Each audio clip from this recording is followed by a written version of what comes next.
부자들이 절대로 알려주지 않는 단 하나의 비밀. 지난 2년간 우리 모두는 가난해졌다. 돈의 규칙을 배워서 무에서 유를 창조하라. 유튜브 채널 멘탈이 전부다의 운영자 신민철 씨가 쓴 돈의 규칙은 부자들이 알려주지 않는 단 하나의 비밀을 알려주겠다는 선언으로 시작합니다. 그리고 충격적인 사실을 하나 알립니다. 2020년에서 2021년 단 2년 사이에 달러 유통량이 40% 늘었다는 것입니다. 이 시기에 자산이 40% 늘어났다면 본전, 그대로였다면 40% 가난해진 셈이죠. 이 책은 앞으로 꽤 오랫동안 저성장, 고물가가 뉴노멀로 자리 잡을 거라고 전망합니다. 경제 성장은 더딘데 물가는 오른다. 이게 바로 스태그플레이션입니다. 그리고 이유는 단 하나. 40% 늘어난 통화량으로 생겨난 부작용 때문이죠.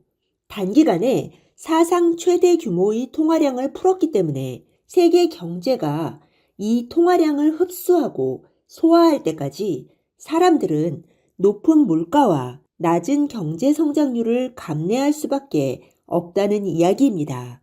이 책은 부자들이 알면서 알리고 싶어 하지 않는 단 하나의 비밀을 알려주겠다고 하는데요. 그 비밀이란 무엇일까요? 바로 화폐의 비밀입니다.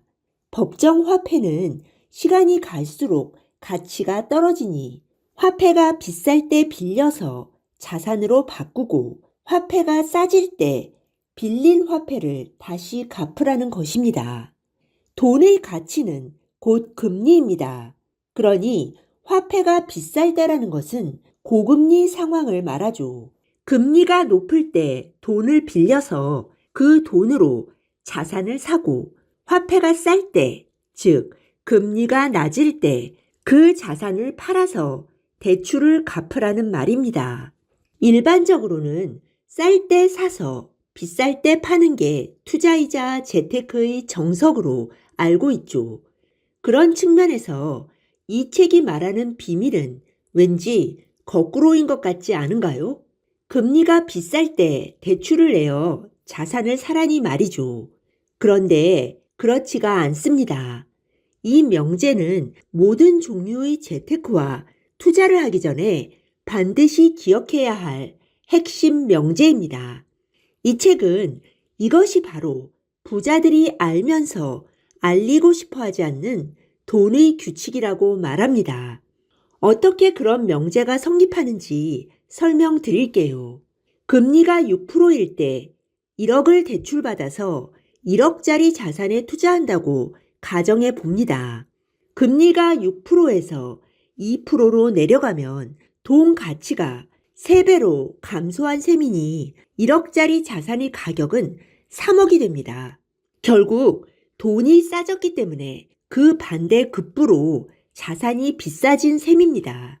이렇게 돈은 싸지고 자산은 비싸졌을 때 비싸진 자산을 팔고 법정화폐 대출 1억을 갚으면 나에게는 2억이 남습니다. 나는 아무 자본 없이 법정화폐 대출 1억에 대한 이자만 내고서 2억에 가까운 자본을 쌓게 되는 겁니다. 부자들은 이 메커니즘을 몸으로 체득하고 있고 적극적으로 활용하기 때문에 점점 더 부자가 되는 것입니다. 이런 말을 들으면 말도 안 된다고 생각하시는 분들이 계시는데요. 사실 이게 바로 지난 10년간 전 세계에서 일어난 일입니다. 연준에서 돈을 지속적으로 풀었기 때문에 자산 가격이 3배로 오른 것입니다.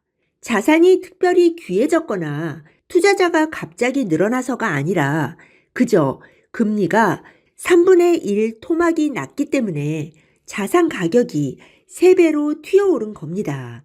주식이든 부동산이든 비트코인이든 말이죠. 물론 이 과정은 천천히 아무도 모르게 진행되기 때문에 초기에는 자산 가격이 오르지 않습니다. 연준의 금리 변동을 밀접하게 팔로잉하는 사람들만이 짐작할 수 있죠. 그러다 점점 더 많은 사람들이 돈 가치가 하락하고 있다는 사실을 깨달으면서 대출을 내어 자산을 구입하면 자산 가격은 점점 오르게 됩니다. 그리고 가장 마지막으로 재테크에 관심도 없는 일반인들이 투자 대열에 동참하게 되면 그때가 끝입니다. 대중이 인플레이션을 깨달았다는 것은 이미 인플레이션이 전방위적으로 진행되고 있다는 의미이므로 연준은 다시 금리를 올려서 풀린 돈을 흡수하고 인플레를 진정시키려고 할 겁니다. 바로 지금처럼요. 결국 투자로 돈을 벌려면 금리가 최고로 높을 때 돈을 빌려서 그걸로 자산을 사고 금리가 최저 수준으로 떨어지면 자산을 팔아서 빌린 돈을 갚고 남은 돈을 챙기라는 것입니다. 이 과정을 되풀이하고 규모를 점차 늘리면 점점 더 부자가 될 수 있습니다. 그런데 보통 사람들은 어떻게 하나요? 정확하게 반대로 합니다. 돈이 비쌀 때는 바로 지금이죠. 그럼 이 책에 따르면 지금 돈을 빌려서 자산에 투자해야 합니다. 그런데 지금 돈을 빌려서 자산에 투자한다고 하면 사람들은 어떻게 반응할까요? 한마디로 미친 소리라고 하죠. 금리가 이렇게 비싼데 어떻게 대출을 내어 투자하냐고요. 금리가 비싸기 때문에 그 반대 급부로 자산 가격이 싸졌다는 사실은 그냥 무시합니다.